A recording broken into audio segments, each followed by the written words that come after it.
Je voudrais d'abord encourager cette jeunesse forte, courageuse, travailleuse, ambitieuse que je remarque. Ça fait vraiment plaisir. Mais je voudrais vous rappeler une chose. Votre vie dépend de vos décisions. Autant il y a un zeste de destinée, une partie qu'on ne contrôle pas nécessairement. Mais 80% des choses qui vous arrivent dans la vie sont nécessairement impulsées, si pas essentiellement, par vos décisions. Le fait de naître d'une famille où papa n'a pas beaucoup d'argent, maman doit aller au marché vendre du charbon ou des tomates, du sucre ou peut-être du sel. Je sais que beaucoup d'entre vous ne vous retrouvez pas, celles qui sont nées là-bas. Mais beaucoup se reconnaissent, je sais. Ce n'est pas de votre faute. Je répète, le fait de naître d'une famille où il a été difficile financièrement, économiquement, où on a été obligé de rentrer à la maison parce qu'on n'a pas eu d'argent pour payer à l'école. Je ne sais pas s'il y a certains qui se reconnaissent. Ce n'est pas de votre faute. Le fait de ne pas avoir eu les habits, les vêtements, les bijoux, les accessoires de vos amis n'est pas de votre faute. Mais rester dans la même position à l'âge adulte, vivre et grandir et rester dans les mêmes circonstances, les mêmes problèmes d'argent, les mêmes difficultés économiques, est votre responsabilité. La vie est un choix. Vos choix, vos directions, vos préférences définissent votre destinée. C'est aussi simple que ça. Je sais que beaucoup ne le reconnaissent pas. En tout cas, seulement ceux qui réussissent le reconnaissent. Beaucoup, quand ils échouent, ils trouvent toujours un bouc émissaire. Ce n'est pas de ma faute. C'est la vie. On ne contrôle pas la vie. C'est Dieu qui décide. Oui, c'est Dieu qui donne. Mais Dieu donne aux travailleurs, aux bosseurs. C'est vrai qu'il y a des gens qui ne travaillent pas et, comme par hasard, gagnent au loto. C'est quoi le pourcentage ? Le Créateur a donné en chacun de nous une sémence de grandeur, une sémence positive. Il est de votre responsabilité de l'arroser. Aujourd'hui, je vais vous présenter quelques éléments, quelques personnes très intéressantes dans l'histoire. Des gens clairement destinés à la misère, mais qui ont pu, malgré tout, renverser la vapeur. Je vous le dis souvent, je vous le répète souvent, mes frères, pour savoir où on va dans la vie, il faut savoir d'où on vient. Il faut connaître son histoire, l'histoire de son pays. Pas seulement sur le plan superficiel, mais en profondeur. Qu'est-ce qui s'est vraiment passé ? Il faut connaître l'histoire de son ethnie, l'histoire de sa tribu. Oui, c'est très important. Vous avez un ancêtre commun quelque part. C'est lequel ? Quelles ont été les difficultés auxquelles vous avez été confrontés ? Aujourd'hui, je vais vous parler d'un monsieur très intéressant au nom de George Washington Carver. George Washington Carver était un Afro-Américain né des parents esclaves. Après une insurrection, ses parents ont décidé de fuir avec lui. Vous savez, à l'époque de l'esclavage, c'était très compliqué. Les maîtres de ses parents ont envoyé des gens pour aller chercher ses parents et lui, pour les ramener au champ. Mais après plusieurs jours de recherche, on n'a malheureusement jamais trouvé sa mère. On l'a trouvée et on l'a ramenée chez le maître. La femme du maître, voyant ainsi par pitié, peut-être par féminité, a accepté de prendre Georges dans sa maison. Il a donc grandi, pas tout à fait comme les autres esclaves, un tout petit peu comme l'enfant du maître, quelque part. Le maître, évidemment, avait des enfants, des filles et des garçons. C'est la femme du maître qui décida de prendre George chez elle à la maison.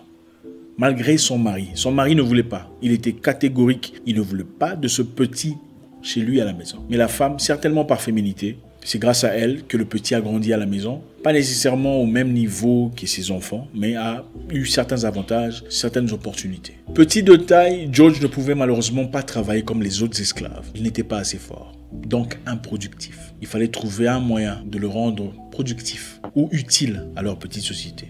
À part les quelques petites histoires qu'il était capable de faire, George Washington Carver dessinait beaucoup. Il faisait de la peinture. C'était de l'art. Il adorait cela. Alors, les maîtres l'ont envoyé à une école appropriée pour améliorer sa technique. George Washington Carver a été admis dans une école où il était le seul noir. Comme vous l'imaginez, évidemment, il a été provoqué tout le temps par des collègues. « Hé, petit, qu'est-ce que tu fais là? N'es-tu pas censé être dans les champs ?» Très répétitivement. Et il avait comme professeur une dame catégorique, une vraie raciste, qui n'avait pas de temps à perdre avec lui. Les corrections étaient toujours brutales, son assistance ressemblait plus à une interpellation qu'à une aide. Les dessins de George Washington Carver étaient souvent relatifs aux arbres, aux forêts, aux champs, aux plantations et à tout ce qu'il y avait de naturel. Et la professeure méchante avait remarqué cela. Et pour casser son envol, elle lui dit « Pourquoi ne vas-tu pas dans les champs faire quelque chose dans les champs ?» Ça tirait beaucoup mieux. Je pense qu'il y a des écoles de chants. Pour elle, c'était une façon de déguerpir le petit. C'était une façon très gentille de le renvoyer, sans vraiment l'avouer. Il est parti et n'a pas résisté. C'est vrai qu'il avait de la passion pour les arbres. Il est parti à une école d'agriculture. Et après avoir bossé très dur, passé des nuits blanches, à lire, à apprendre, à écrire, à se développer, il est devenu le premier Américain noir à obtenir un Master's Degree en Agriculture Science. Avant de continuer, je vais vous dire quelque chose, frère. Aussitôt que tu te lanceras dans une activité ou une chose qui changerait ta vie pour le meilleur, quelqu'un viendra avec des faits et des preuves et de la connaissance, de l'expertise pour te dire combien tu as fait un mauvais choix, combien tu n'es pas assez adapté, pas assez courant, pas assez équipé, pas assez intelligent pour faire ce que tu as envie de faire. Tout ce qu'il y a de bien, de positif, d'enrichissant, tout ce qu'il y a de grand fait face à une forte résistance. Il était tellement amoureux de ce qu'il faisait qu'il passait tout son temps dans un laboratoire à rechercher sur les plantes, les fleurs, à voir en profondeur, à développer des nouvelles techniques. Vous savez, c'est bien de planter, c'est naturel, ça nourrit la population. Mais quand vous plantez excessivement certains produits dans vos champs, vos terres perdent leur substance. Elles deviennent stériles, incapables de produire. Oui, la terre a besoin d'éléments nutritifs pour produire efficacement ce que vous plantez. Les tomates, les bananes, Je vous rappelle qu'en Amérique, on produisait excessivement du coton pour faire de l'argent.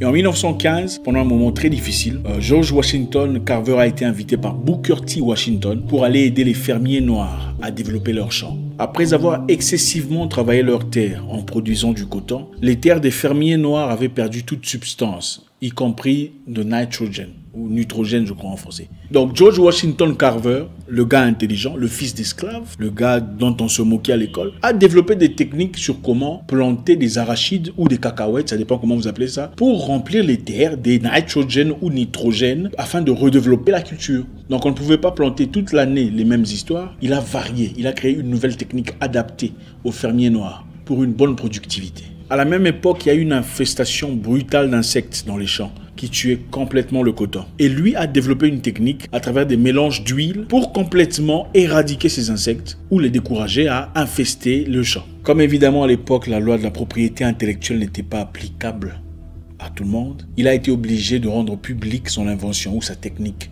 de développement de culture. George Washington Carver a beaucoup aidé la communauté noire aux États-Unis à l'époque. À travers son invention et sa technique, il a développé plus de 100 produits à travers seulement les arachides. Il a été le promoteur, la première personne qui a initié le développement de la pâte d'arachide aux États-Unis, en masse. Qui connaît la voiture Ford américaine?